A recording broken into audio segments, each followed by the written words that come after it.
refuse to not be first. Do we do enough? Well, I never shut up about it. It must have been about 16, 17. We nicked their guilt rings. Right, the bouncer's guilt ring. This is no good for me. That's the reality. If you want the honest truth, and I see it every day.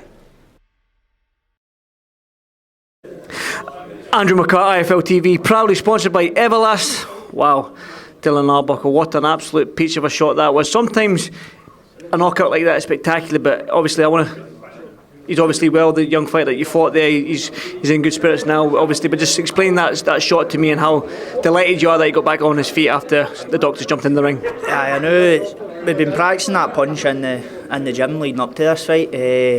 We actually had our change of opponent, but it was similar styles, so it kind of still worked for us. We were saying in the gym earlier on in the week, if that right hand lands, just got to sleep him. But it landed in 20 seconds into that second round, and as soon as it landed, I knew that was him. He was away.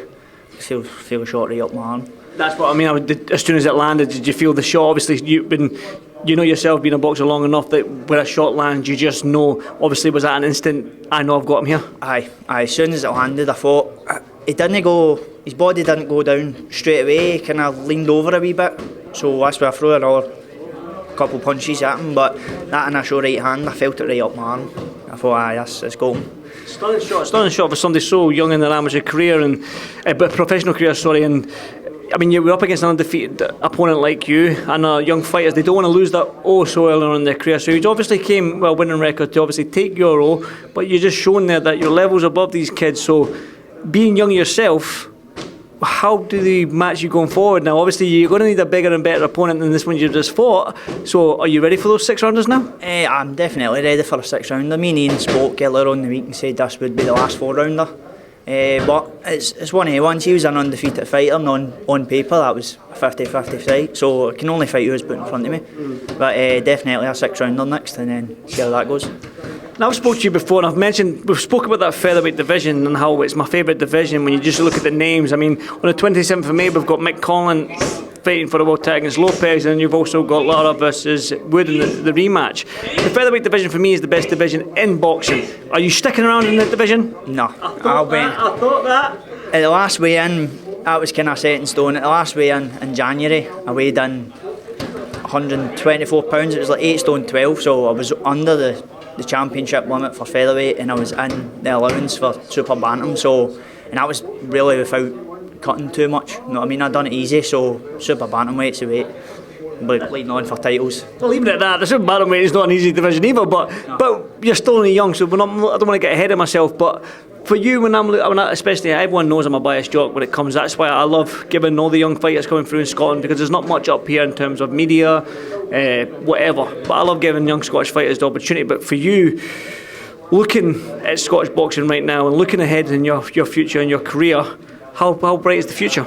It's going to be good. I think at super bantamweight I could be a force, but we can only take each fight one at a time, and we'll build up, and maybe this time next year we can start chasing titles. Well, I'm looking at you right now, right?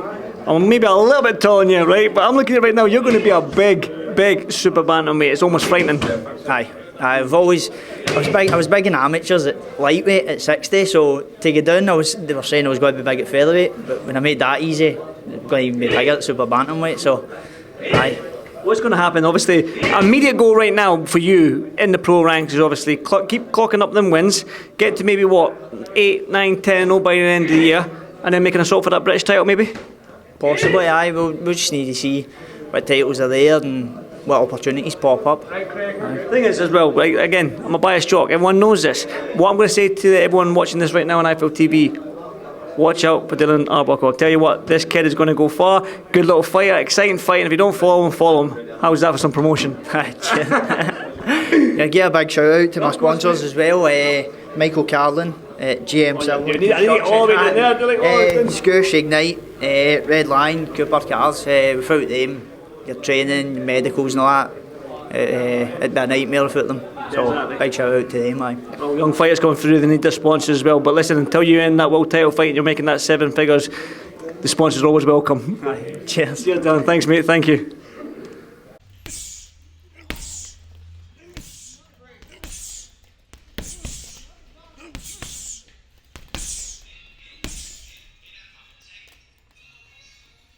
refuse to not be first. Do we do enough? Well, I never shut up about it. It must have been about 16, 17. We nicked their guilt rings. Right, the bouncers' guilt rings. This is no good for me. That's the reality. If you want the honest truth, and I see it every day,